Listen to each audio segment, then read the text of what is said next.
Okay, welcome to the last session for today. It's been a long day, but I hope an exhilarating day. Tonight we welcome Roya Hakakian. As it turns out, we were talking earlier today about the 1953 coup and the way that coup was treated in the introduction to the new Ben Affleck movie Argo. And by coincidence, our speaker wrote about that issue today in the Daily Beast, which is the online partner publication to Newsweek magazine.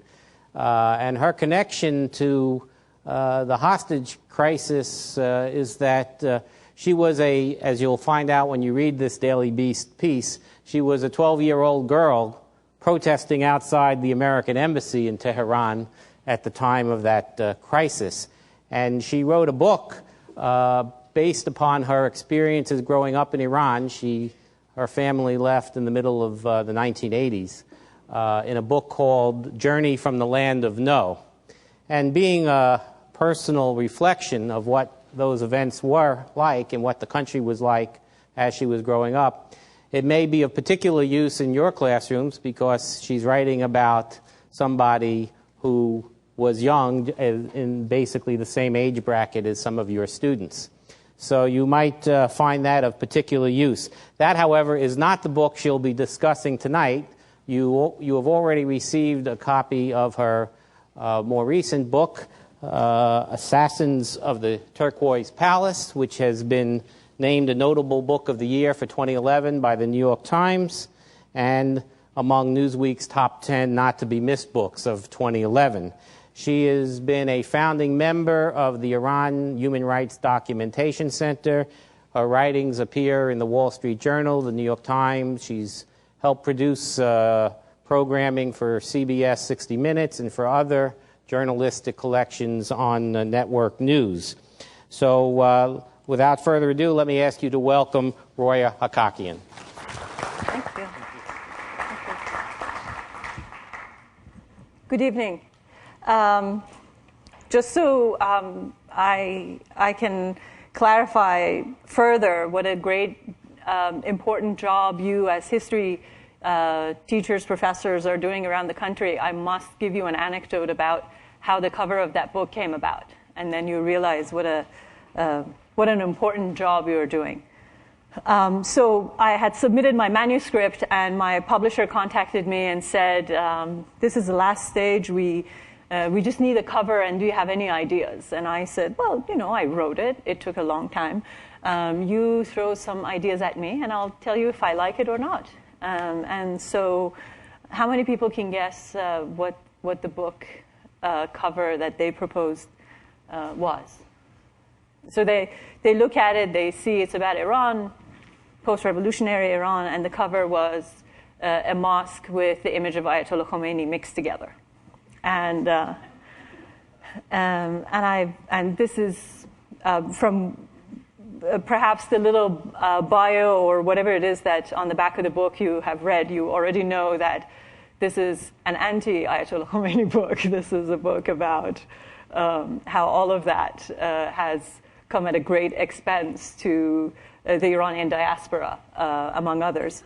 And so I had to politely decline and say that this was not a good cover, but of course I wanted them not to be disappointed and keep trying. So when I said, no, this is not exactly correct, could you try something else? The next cover that came back was The Ruins of Persepolis. And I realized that there are two extremes within the forefront of what an average person, even a very educated person who's working at a book publishing company, thinks about when they think about Iran. It's either the clerics, the mullahs, so to speak, or the ruins of Persepolis, and there is hardly anything else in between. So this was my roundabout way of saying you have a lot of work and a lot of really important work that you have to carry out. And now, you're all history teachers, professors, and historians to one degree or another, and I'm not one. What I really am, having written 2 books of nonfiction in English, is, in a way, a historian's ombudsman. The stories that interest me, the stories that I have adopted and taken on to write about, are the stories that I, as an Iranian, having lived through the Iranian Revolution, I left Iran in August of 1984 with my mother, and having arrived in America and being a proud U.S. citizen now, but having really great attachments to the 2 cultures and the 2 people, I look for stories that I don't find within a media that is constantly covering Iran. And in that way, I consider myself an ombudsman. I look at things, or I should say a self-appointed ombudsman. I look at the things that I consider, in my own terminology, fundamental narratives about Iran.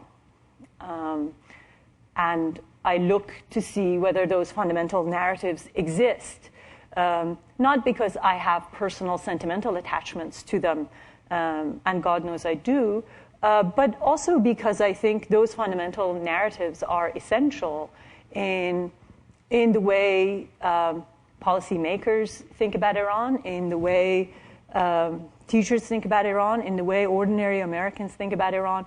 I think of those fundamental narratives, of which this book and this narrative that I'll get into today is one, as being the tools with which, or I should say, the window through which I think we ought to look at Iran in order to have the proper perspective. Now, the speakers that some of the brilliant speakers that I've had the good fortune of listening to today pointed out some of the narratives, some of the aspects of what's missing in these conversations. I have my own views of what's missing.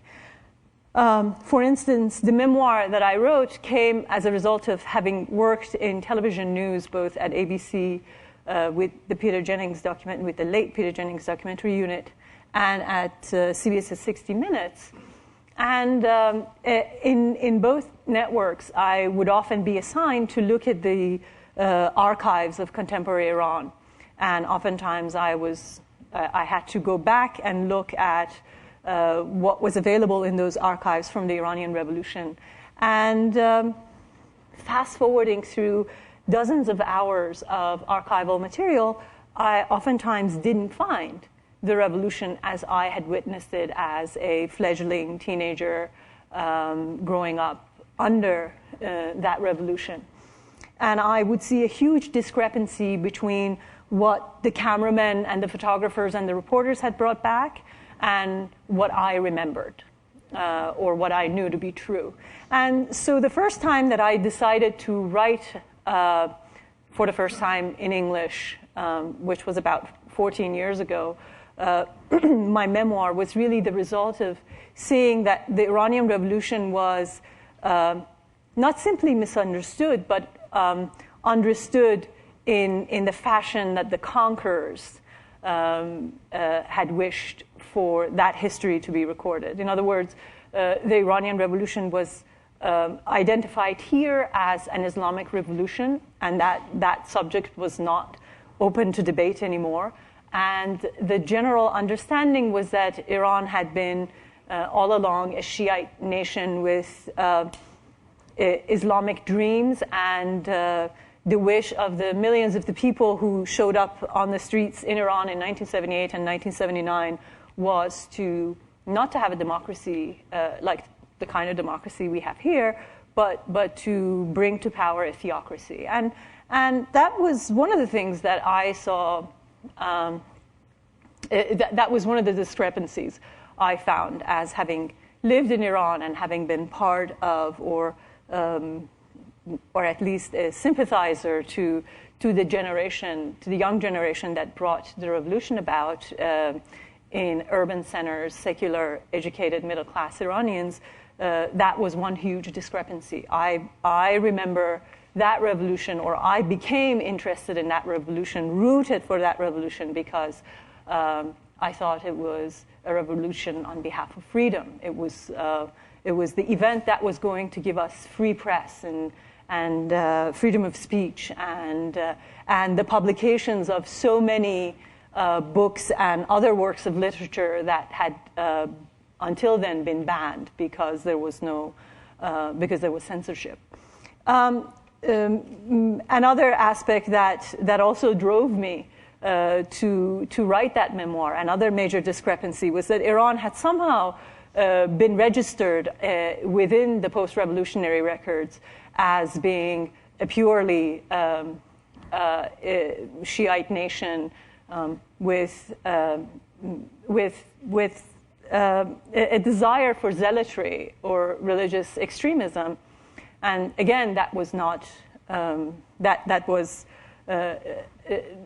not congruent according with the stuff that I remembered, with the experiences that I lived through. I was born and raised in a Jewish family, and the neighborhood in which I grew up was a very eclectic neighborhood. And it wasn't until after the revolution that the notion of anti-Semitism or religious tension even became an issue. And even then, I found that there was far more tolerance within classrooms among classmates for the subject than there was among the administrators who were trying to overhaul a culture that we all embraced as a people. In this particular book that's before you, which wasn't actually what my publisher wanted me to write, because the memoir had been published, it had somewhat been successful for a first-time writer who was writing in a second language. And they wanted me to write more of the same book. They wanted me to do part 2 of book 1. And of course, being inherently stubborn, I immediately realized that that's what people wanted me to do, and I decided that it wasn't obviously what I was going to do. But of course, artistically, it seemed like not something that would foster thinking and creativity. And therefore, and God knows I was no longer interested in spending another second on my own history or background. And allow me to inject a parenthetical here also and say that even my memoir is not about my entire life. I didn't have that much patience for myself. It's about 10 years of life from 1974 to 1984. In other words, the transformation of Iran from a monarchy to an Islamic republic. And that was as much time I could spend thinking about myself, my own family, and my life in Iran. So the second book, I tried to conceive in a way that would somehow be close to my heart, be a book that I still could feel it within my own gut without really being immediately about myself. And in the process of that, I looked at one of the fundamental narratives, one of the major discrepancies that exists within the knowledge that even those who are interested in Iranian history lack about Iran. And then the question really arose, why? Why should a story of this importance have gone untold? Why do people who deal with Iran, who think about Iran, whose job it is to pay attention to Iran, have not paid attention to this history? So perhaps by the end of this conversation, you and I will come up with an answer. I have a few hunches. But so in that process, I thought that I wanted to write something that I had strong feelings for, but at the same time was an important piece of information that was missing from this vast knowledge or vast coverage of Iran, which is around the clock, but at the same time somehow limited in scope. And in that process, I met a man who ended up being my house guest about 5 years ago. And damn, he was a great storyteller. And I didn't know him at all. He was at my house, a dinner guest, for about a few days, visiting my husband, with whom he was friendly. And my husband is always late home from work. And so he and I would hang out in the kitchen at night. And as I was chopping the onions and preparing dinner, we had to make conversation. And the thing that he brought up was that, well, tell me, what have you, what's been interesting about your history? And of course, he said, well, I was sitting in a restaurant once, and a man with a machine gun walked in and shot us at our dinner table. And, I ducked under the table behind me, and I survived. And I say, you don't say. So it was really with complete reluctance, and perhaps I should admit a great degree of ignorance, that I ran into the story that became this book before you. So I met the survivor of this assassination that I recount in this book, and this is a very strange admission on my part, because I'm a very squeamish person. I never go to crime. I've never read crime novels. I always reach for the remote control and change the station if somebody draws out a gun. So the idea that I wrote about an assassination is unbelievable to me.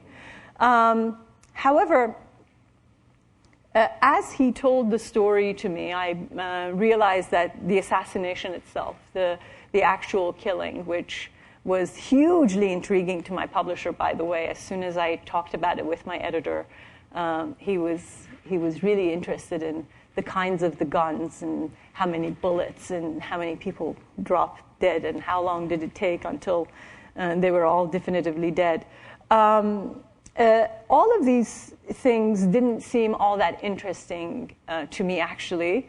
But what did seem incredibly intriguing was what happened after the assassination itself. In other words, between the time that the criminal investigation began and a trial about 13 months later started, and a judgment that was issued nearly 3.5 years later, meaning within the complete arc of the timeline, about 5 years after the assassination had occurred, which, as you will see, really shook Iran and then its relations with Europe as a continent, and then changed in a way the trajectory of Iran in 1997 forward. And I hope to be able to get to all that within the next 10 minutes or during the Q&As. So I particularly wanted to talk about this because it's also very important to place Iran out within the Western context and look at the ways in which the international community has contributed to the past 33 years, to what we have come to see as a regime that is unloved by its own people but continues to survive. So why? And I think one of the answers here, at least within this particular narrative, is that the international community, the European community in this particular example, played a part in all this. Now, after I met with the survivor, and that dinner was over, and several other dinners followed in which he, with great detail, told me about everything that had happened at the restaurant and blow-by-blow events as they had unfolded, I had to decide whether I really wanted to do this. And so I traveled to Berlin because the assassination took place at a restaurant in Berlin, Germany. Again, another parenthetical is, and it was among the stories that was mentioned earlier this morning. The Saudi ambassador was supposed to be alleged, or was alleged to be the target of an assassination by an Iranian agent last year in Washington at a restaurant. And about a day and a half after that story broke, Charlie Rose had me on and said, well, an assassination alleged by Iran in a restaurant, that sounds really outrageous. I said, well, I just spent 4 years producing a book about just that, and it wasn't outrageous. It simply seems outrageous when it fails. But in the case that I've written about, when these assassinations succeed, when these cases of terrorism accomplish the mission that they set out to, then they don't seem outrageous and unbelievable. They, in fact, seem smart and well-planned. To go back to where I was, I went to Berlin to see whether there were other compelling characters that could draw me as much as the survivor had. And I went to the home of a widow whose husband had died among the people who had died at that restaurant that night. And when I got there, my modus operandi usually is that even though I go there to interview people, I leave a great deal of time in the beginning to allow the people who are meeting me to ask me questions. So I allow myself to be the subject of the interview. And she talked to me, she asked me questions, and told me the story according to the way that she wished to tell it to me for the first couple of hours. And the first question she asked me was, where do you come from? And at the time, I lived in New York, and I said, I come from New York. And then she said, her second question was, where were you on 9/11? And I told her that I was on a subway heading to work in New York City, and I was stuck on the train on a bridge where I could see this was a bridge connecting Queens, the borough of Queens, to Manhattan, and I was looking at the World Trade Center smoking.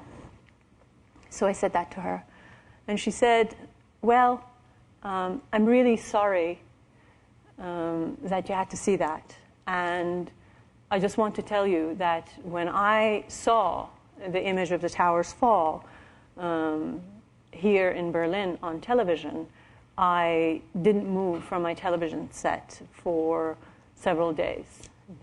And there was nothing else I could do, wanted to do, but fly to New York and be with the widows of that incident of 9/11. And by the way, my husband was killed on 9/17.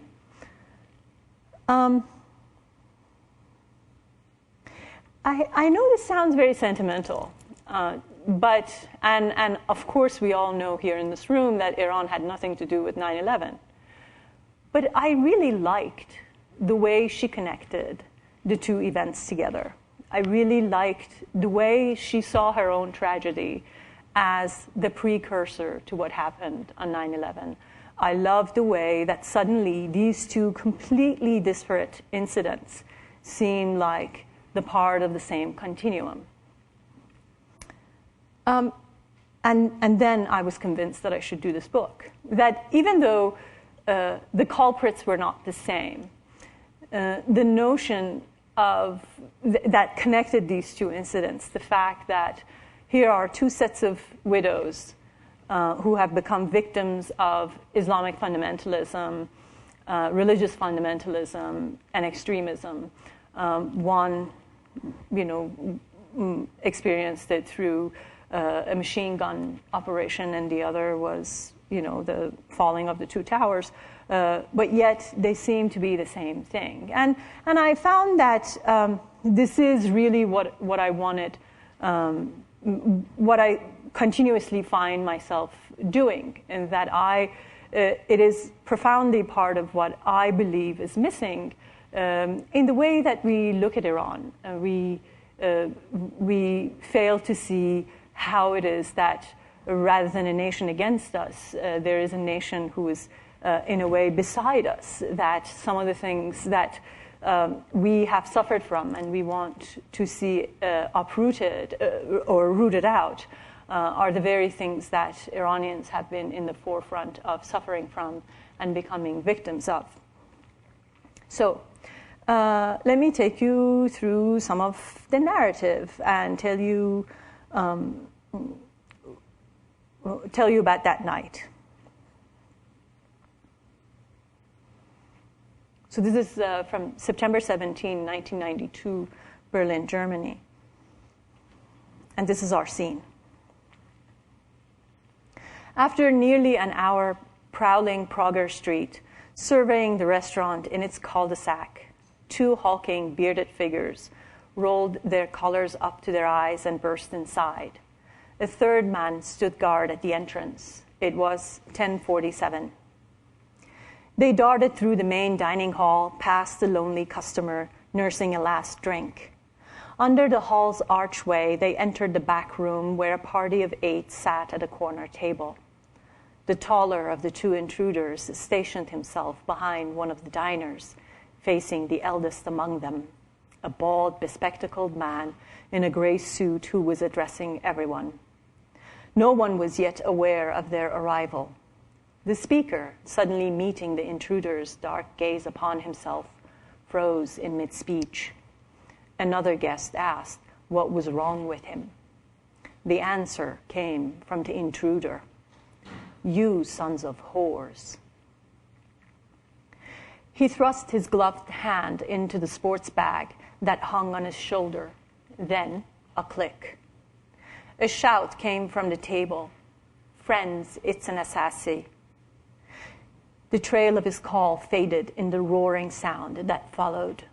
In the dimly lit air, sparks of fire flashed at the intruder's hip. Bullets, piercing the side of the bag, riddled the guests. After 2 rounds, 26 bullets, the barrage ceased.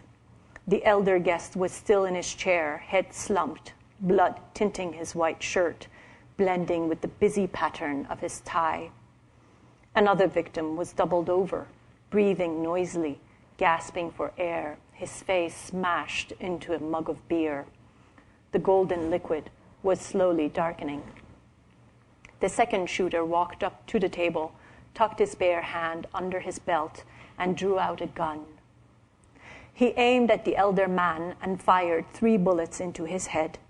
Then he turned to one of the bodies on the floor, a young, slender man dressed in what, until moments before, had been a crisp white shirt. Pointing his gun at the back of the man's head, he fired a single shot. Then he turned to the next body and aimed once more. But before he pulled the trigger, his accomplice motioned him to leave. They bolted out of the restaurant. The guard joined them at the door. They ran toward the sky blue BMW that was idling at the intersection across the cul-de-sac. The lead shooter reached it first.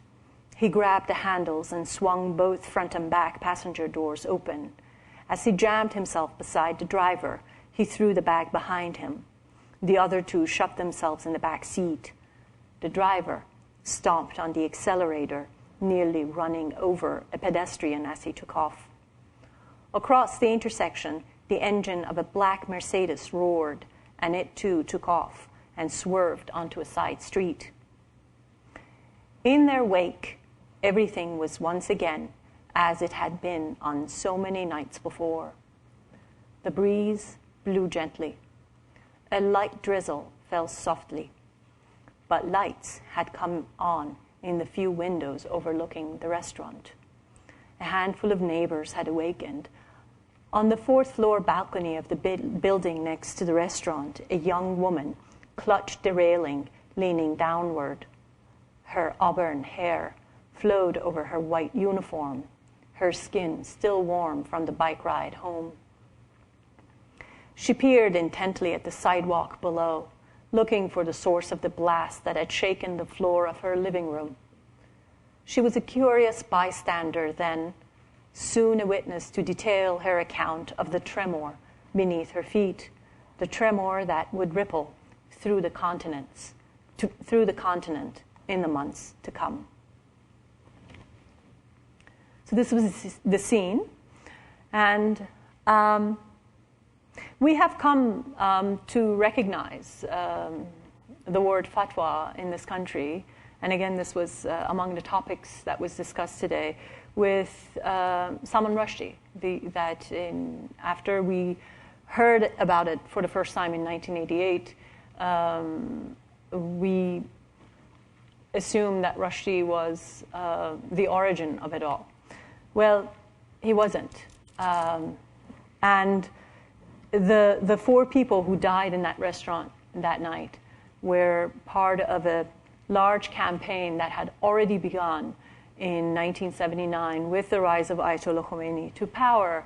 And that campaign was successfully carried out in many, many countries, from the United States to Sweden and Switzerland and Italy and Germany and all sorts of places around the world. But we here in the West didn't hear about all this, and the word fatwa only became important or known to us when it was issued for a British citizen, and that's when we came to know it.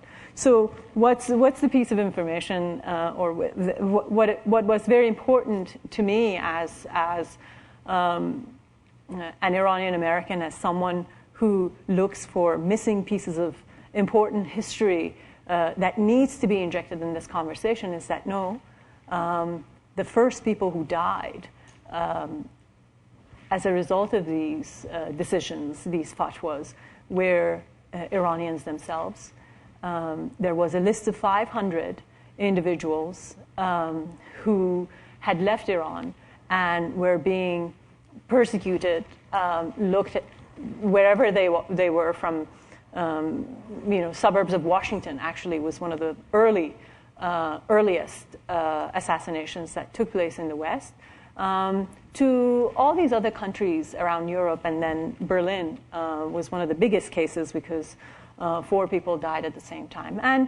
And for the most part, European governments turned a blind eye. In 2 instances, the assassins were apprehended, but later were returned to Iran as the officials in those countries cited national interest. So there was a way in which Europe knew that Iran was looking for, trying to find and annihilate its own opposition around the world, but looked away for a variety of diplomatic, business, trade reasons that hopefully you'll get into as you read the book. Now, so why choose this particular story as opposed to all these other ones, all the other 500? And by the way, the list of 500 wasn't fully executed, and I would be blowing the ending of this book for you if I told you why. But why choose this one as opposed to any other, as opposed to the other 100-some that were carried out successfully everywhere?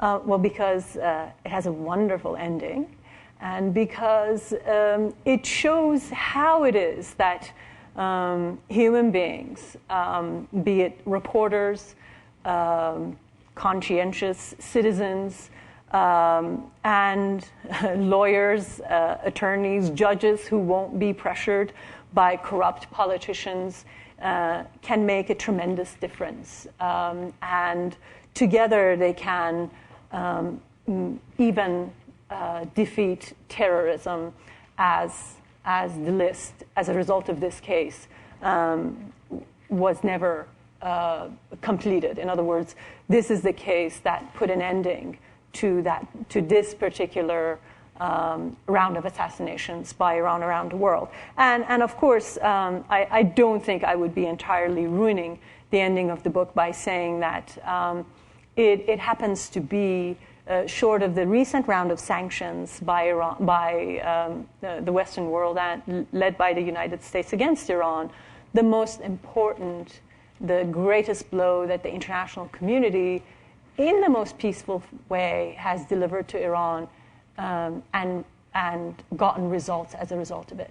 So here was this great judgment that was issued from this court, from this trial, in April of 1997. And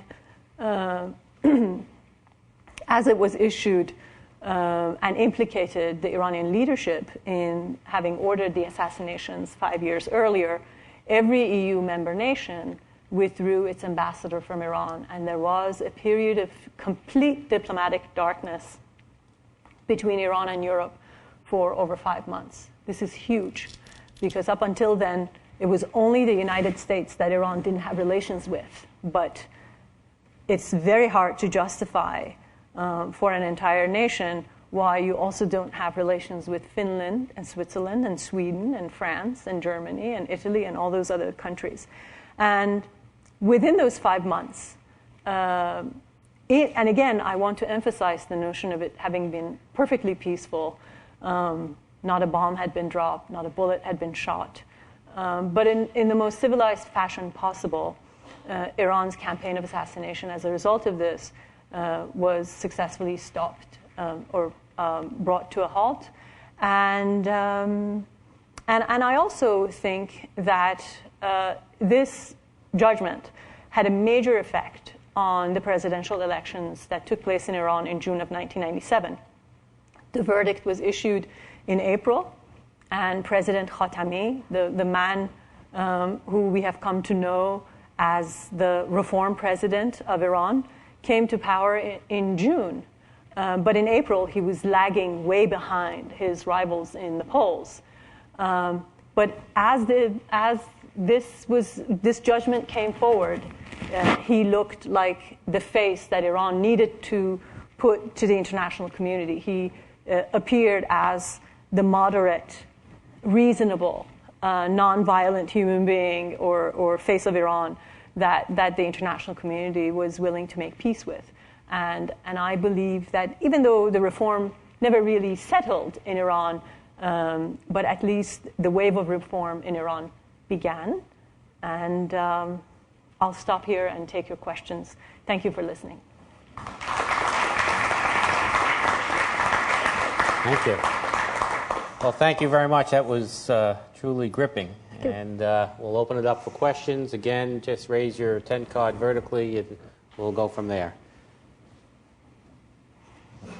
About 2 weeks ago, there was in Pakistan, there was the attempted assassination of Malala. And I know that was by an extremist Talib.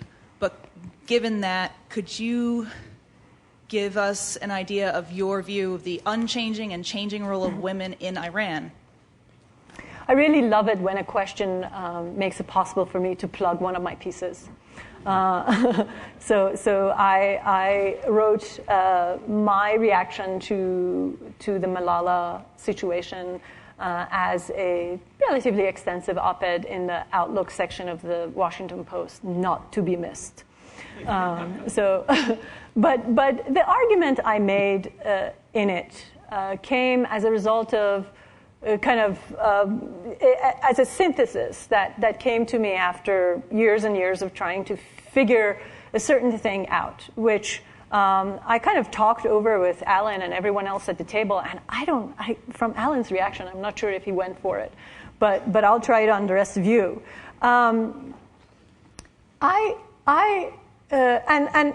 It's also part of what I talk about when I talk about Argo in my review of the movie for the Daily Beast. I think whether by design or by accident, that these rulers in the Middle East, or let's be more focused, in Iran, have figured out exactly what sort of drama captures our attentions and imaginations here in the United States and in the West. And they precisely have figured out how to press our buttons, and they do it very successfully. And part of the reason why they're better at it than we are, they have figured us out, in my view, much better than we have figured them out. Because if you listen to policymakers and politicians here in this country, they always say Iran is such a complex country. It's so difficult to figure out what to do about Iran. But Iranians don't say that about us. They're always clear-headed. They know exactly who we are and how to deal with us.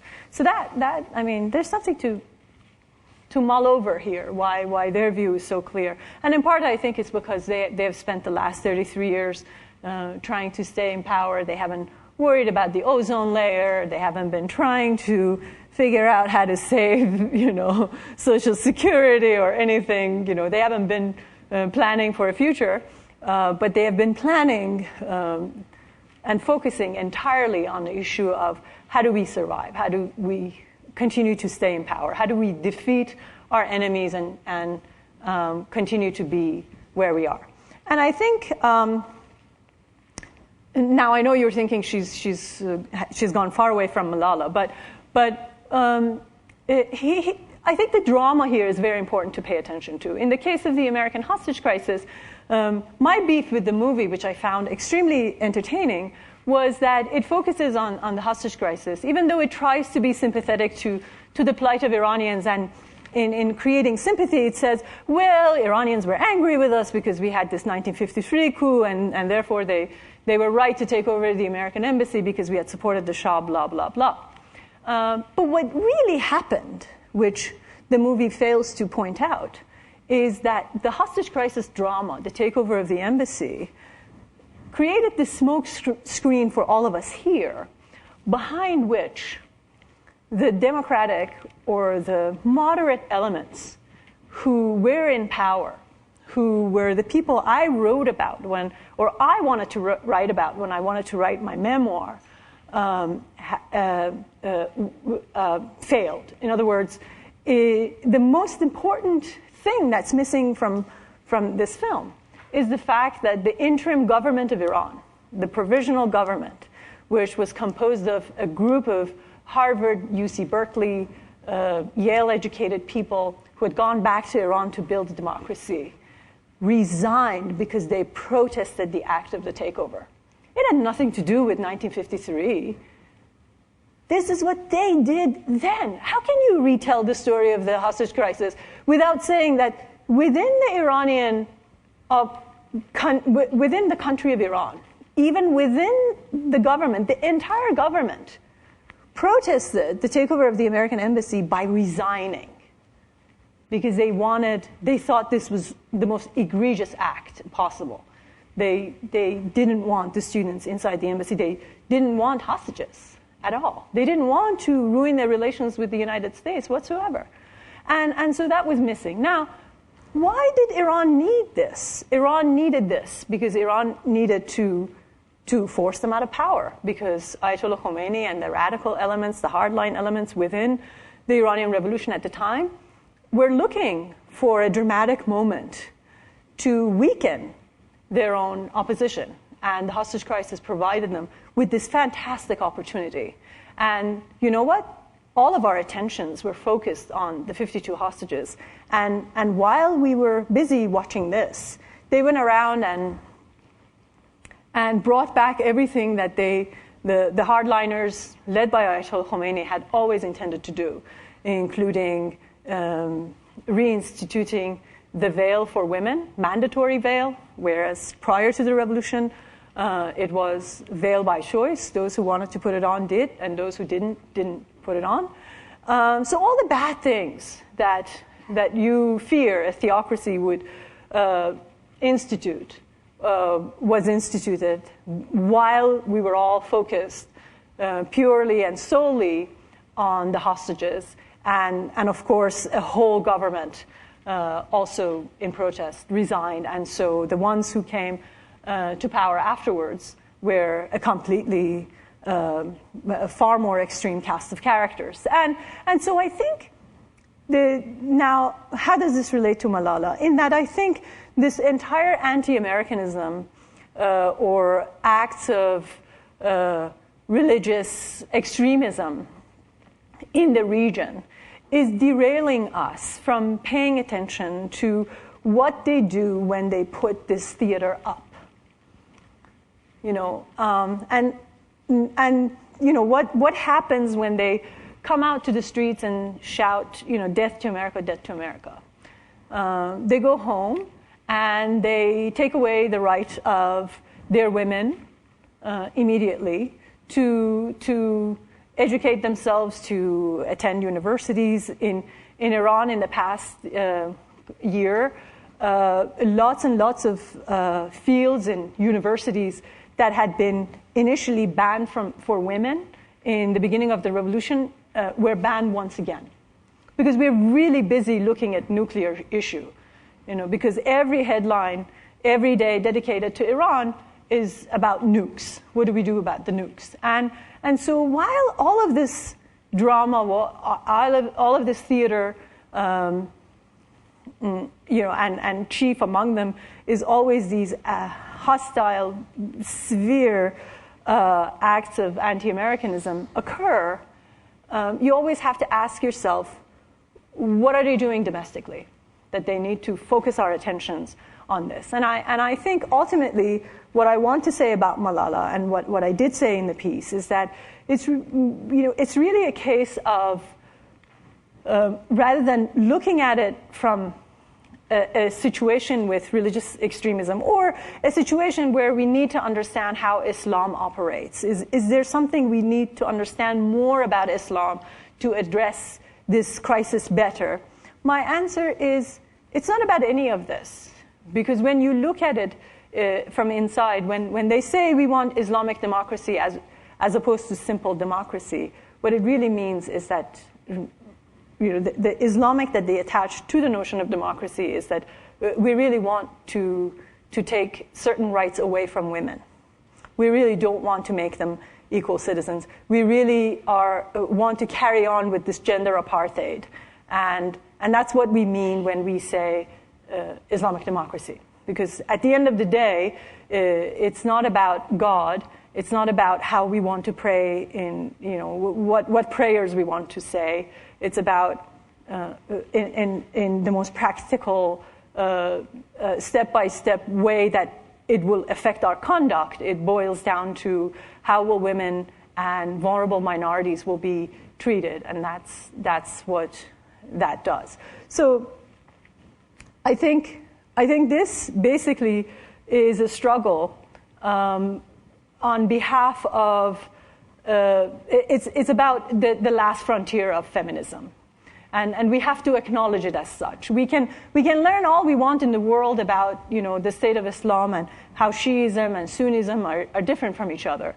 But when we look at it in a very, very pragmatic sense, it translates into a life for women that is ruled by men who want to stay in power and who want to maintain power over them. And I see Malala in that context. I see the failure of the democratic movements in the region in that context because they don't want to be egalitarian. They don't want to provide equal rights to their women. I'll be shorter in my responses in the next questions. Okay, we'll turn to Jonathan Ferrante from Smithtown High School in New York State. Hi, thank you very much. I'm only about 40% through the book. No, you can't ask a question. Oh, okay. Only people who have finished. What I'm really curious about is the people that you're writing about really seem to be very much on the edge economically within Germany. These are not rich people from what I'm gathering. This is pre-internet, it's pre-cell phone. Why did the regime feel that they really needed to go after these people? Why not? Okay, they're out of the country, fine. Were people back in Iran even aware that these assassinations were happening? Or was the message for other people of the diaspora saying, hey, we've got your number and we're coming for you? Yes. First of all, welcome to refugee life. This is what refugees live like. You have been have had perfectly successful profession in your country of origin. You are forced out of your country. You land in Europe or United States. You drive a taxi. and that's what refugees live like. So their economic status can be explained by that. Now, the regime did this. Well, first of all, because the regime didn't want these people around, but it was also a wonderful way to do several other things. One was to create a very insecure environment for Iranians abroad, so which enhanced their own sense of ubiquity and the sense of ubiquity that they conveyed and wanted to convey to their own opposition, that no matter where you go, you are never safe. You could be in the suburbs of Washington, as the first victim was, and we will come and get you. And you know what? No one in the world cares about you, because we will somehow deal with them. And in this particular case, what's absolutely fascinating, and one of the speakers talking about the freeing of the hostages in, various Western hostages in Lebanon and elsewhere, referred to the existence of these hostages.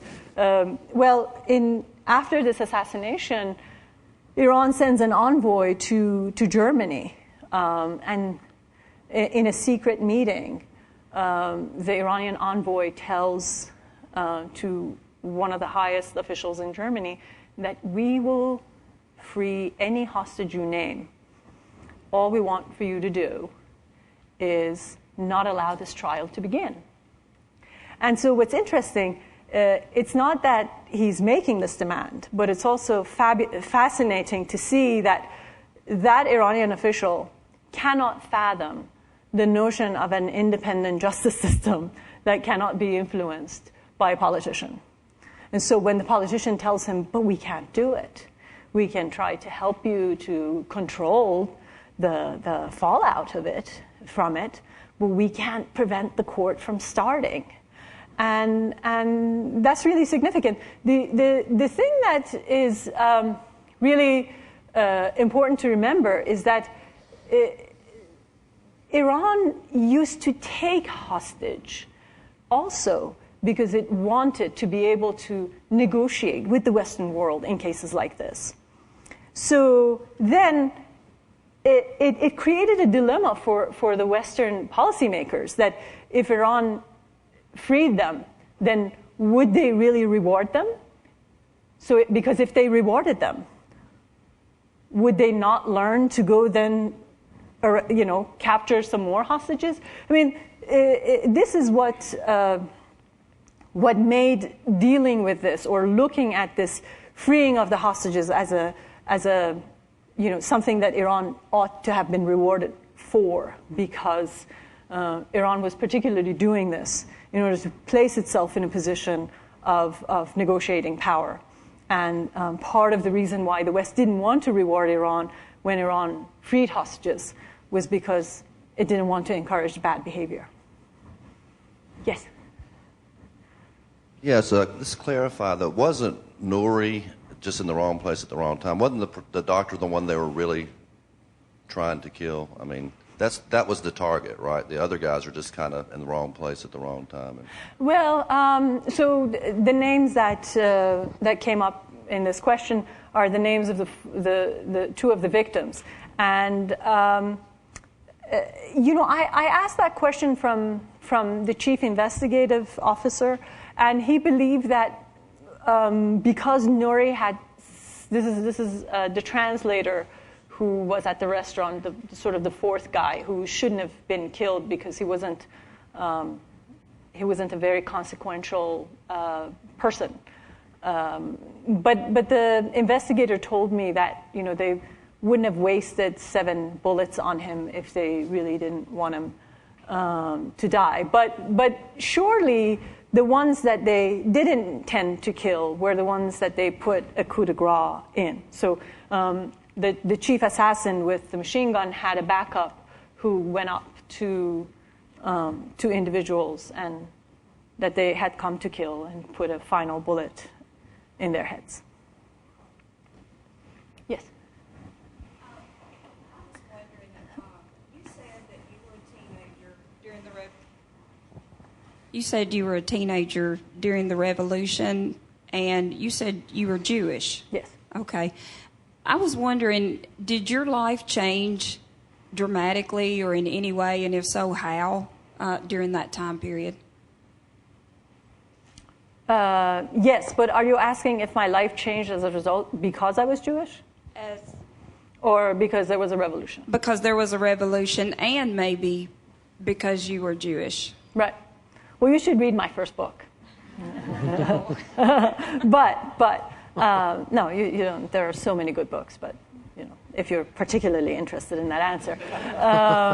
It's very hard to try to explain this to audiences, but I'll try each time, and I haven't succeeded. But here's the very strange dynamics about this thing. If you were a Jew in Iran after 1979, if you're a Jew in Iran today, and there is still a community of 25,000 Jews left in Iran, which makes Iran perhaps the second largest community of Jews in the Middle East after Israel, or neck and neck with Turkey, although it still could be larger in Iran. The community in Iran can be larger, but the fact is that there are Jews who are living without identifying themselves as Jewish, and therefore, it's very hard to capture the number. But even if it were to be after Turkey, it's still a significant community. But you are a second-class human being in Iran if you are a Jewish person. And that's because of the way the Constitution is written. And it's not written to particularly turn Jews into second-class citizens, but the Constitution is designed to turn vulnerable minorities, women, Sunnis. The Baha'is we can't even begin to touch that, because the Baha'is are actively persecuted in Iran today. And if a member of the Baha'i minority admits to being a Baha'i, they can't register in school, they can't educate themselves. The Baha'i have underground universities and provide their children with underground education if the kids admit openly that they're Baha'i. But so the complexity in responding to this comes from the fact that yes, you are damned if you're a Jew in Iran today, but that hasn't come as a result of certain specific anti-Semitic laws or behaviors that the regime is systematically pursuing.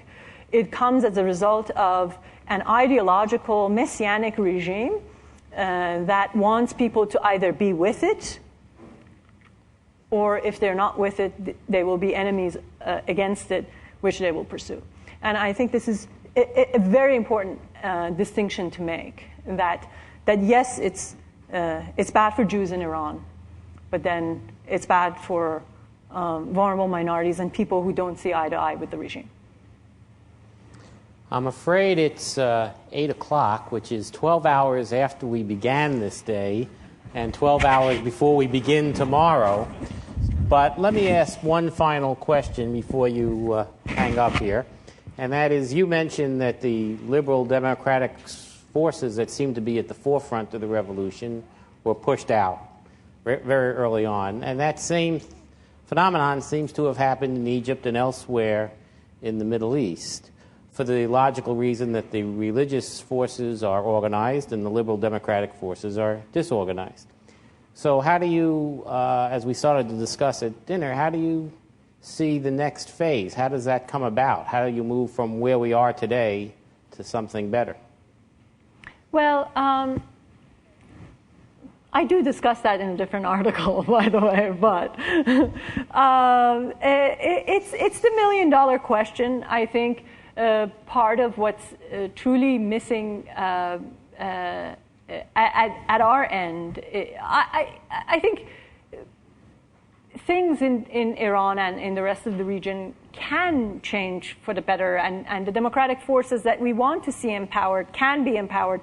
But part of that has to do with us becoming wiser and smarter in our own approach. So, for instance, I think each time we have an inconsistent policy towards Iran, or the policy drastically changes from one administration to the next, the bad forces in Iran are empowered, are strengthened, and the good forces are thus weakened. I think the misguided policies within Iraq strengthen the regime in Tehran. I think the first 2 years of the Obama administration, from a purely Iran policy standpoint, were disastrous for the good forces inside Iran, because the administration was trying to figure out what to do, and as Sohrab Ahmari points out in a wonderful article, the fact that President Obama didn't support the 2009 democratic movement. I don't think the American support for the 2009 democratic movement would have been definitive, but I think it would have been morally really important for the movement inside Iran. And I think what we can do here in the United States is to come up with a consistent policy that delivers the same message. I think the sanctions have finally been made smart. They are creating pressure on Iran, which is why we see them being willing to come to the negotiating table. So I think that the thing that we can do at this end is to make sure that we speak with clarity, and bipartisanship does not infiltrate our Iran policy. And I think within Iran, I also think that Syria is has a huge impact on Iran, and the fact that you have had 30,000 people die in a country where Iranian intelligence are on the ground. High-ranking members of the Revolutionary Guards have actually been arrested by the Syrian rebels, and this has a huge demoralizing impact on the forces within Iran. So I think there is a lot that the international community can do in both dealing with Iran and dealing with the areas surrounding Iran in which Iran exerts influence, and kind of facing Iran in Syria and weakening it through bringing about a peace in Syria faster. And the rest is for Iranians within the country to figure out, which I think will be much easier to figure out once these two things fall into place. Thank you so much. Thank you very much. That was great. Thank you. Okay.